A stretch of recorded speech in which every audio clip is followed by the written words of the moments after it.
It started as what should have been a routine segment on BBC World News.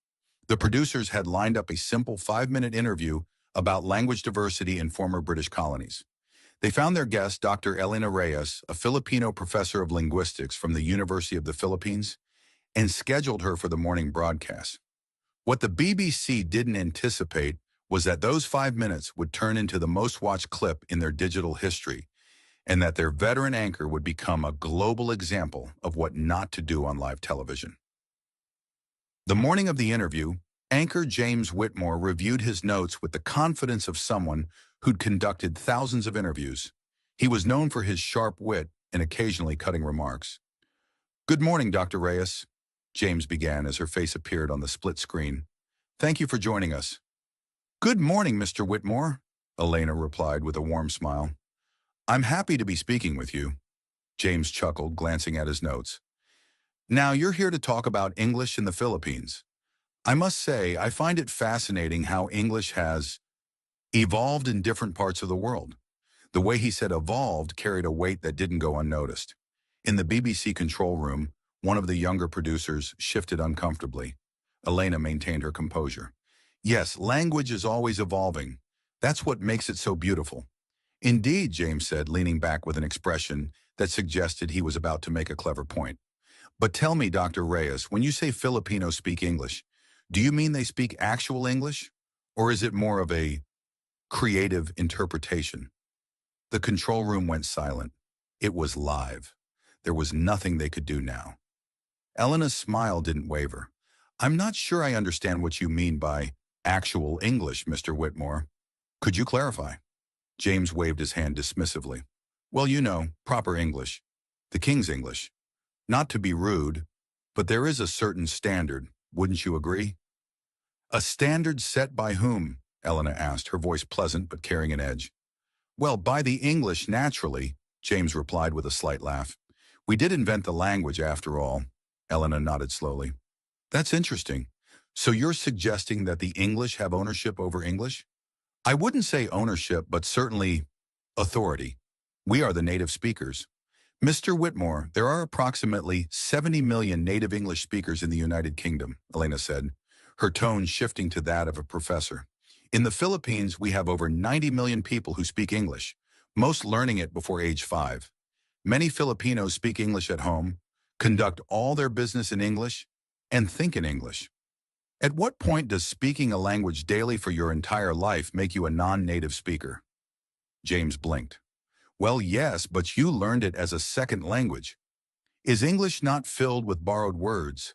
Elena interrupted gently. "Didn't English borrow from Latin, French, Norse, and German? Isn't nearly 60% of English vocabulary derived from Latin and French? So by your logic, is English itself just a creative interpretation of other languages?" The studio audience began to murmur. James's expression tightened.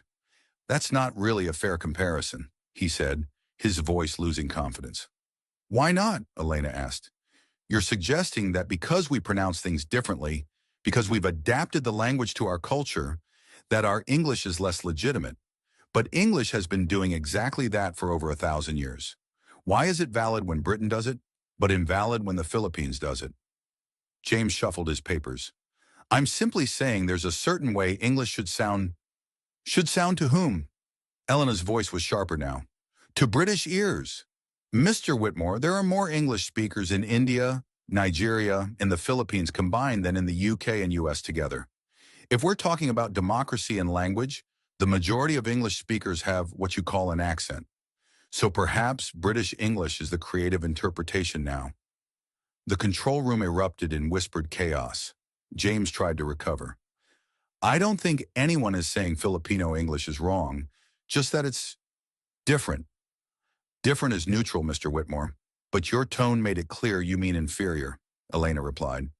"Let me ask, when you hear an American accent, do you tell Americans they're speaking creative English?" "Well, no, but when you hear an Australian accent, do you suggest they need to sound more British?" "That's not the same." "Why not?" Elena pressed.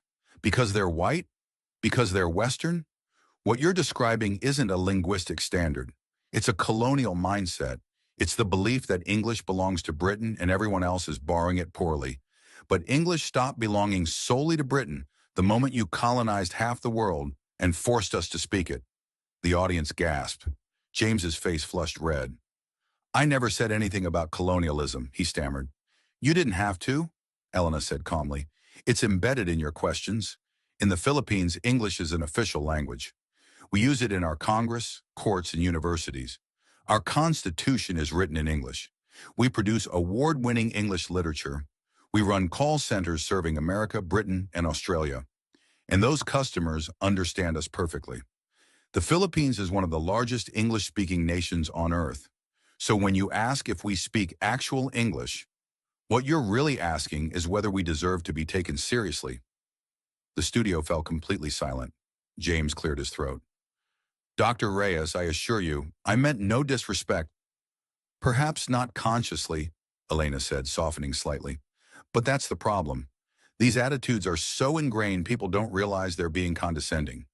You brought me on to discuss linguistic diversity, but the moment I opened my mouth, you heard my accent and decided I needed educating about proper English. Do you not see the irony? I apologize if I gave that impression. The impression you gave is exactly what millions of Filipinos face daily. We speak excellent English. We excel internationally. But we're told our English isn't good enough because we don't sound British. Well, language isn't about sounding a certain way. It's about communication, connection, expressing ideas. And on that measure, Filipinos communicate just fine. Elena paused. Here's what you need to understand. English is no longer your language. It belongs to everyone who speaks it. It belongs to the Indian tech worker, the Nigerian novelist, the Singaporean businessman, and yes, the Filipino teacher. We've taken your colonial language and made it our own. We've enriched it, expanded it, used it to tell our stories. That's not corruption of English. That's evolution. And if you can't accept that, you're not defending the language. You're defending an empire that no longer exists. Silence. Then slowly, applause began building in the studio. It started with a few people, then more until the entire audience was clapping. James sat frozen. Dr. Reyes, you've given me a lot to think about. I hope so, Elena said simply. Within an hour, clips were circulating on Twitter. Within 3 hours, it was trending globally. By evening, the full interview had 5 million YouTube views. Filipino communities worldwide shared the video with pride. In Manila, students gathered in cafes to watch together, some tearful. For years, many had felt embarrassed about their accents. Now they felt vindicated. The BBC issued a statement. We believe in celebrating linguistic diversity and acknowledge that English belongs to all who speak it. James disappeared from social media for 2 days. When he returned, he posted a lengthy apology. I was condescending and dismissive. Dr. Reyes didn't just correct me on facts. She corrected my worldview. To Filipinos and all English speakers who don't sound like me, your English is real English. Full stop. 2 weeks later, Dr. Reyes was invited back, not for an interview, but to deliver special commentary. Language is power, she began, addressing the camera directly. For centuries, that power created hierarchies, saying some ways of speaking are legitimate and others aren't. But I want young people worldwide to know, your accent is not a mistake. Your pronunciation is not an error. The way you speak English is valid because language is about expression, not perfection. She looked into the camera. To every Filipino made to feel small because of how they speak, you are enough. Your English is enough. And anyone who tells you otherwise is revealing their own limitations, not yours. The impact spread globally.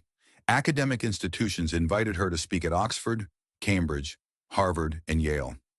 Each time she delivered the same message.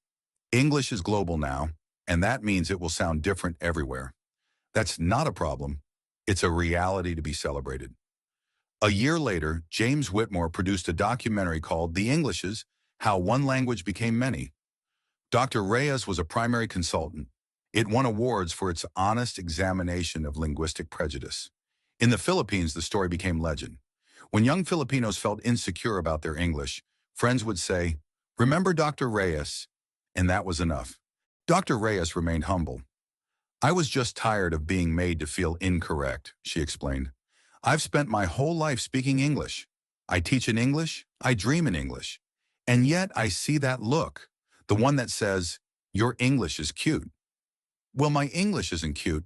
It's competent, sophisticated, and mine. The most lasting impact was how Filipinos saw themselves. They stopped apologizing for their accents. They owned them. And when someone made remarks about pronunciation, they stood taller. Your English sounds different, someone might say.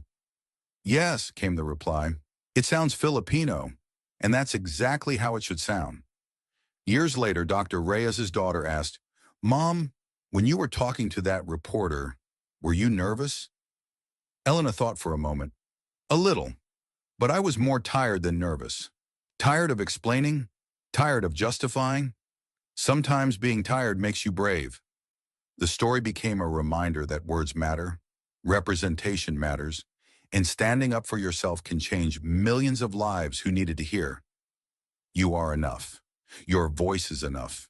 Your English is enough. Because the best English isn't the one that sounds most British or American.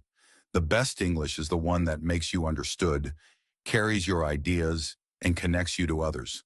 The BBC reporter tried to mock her English.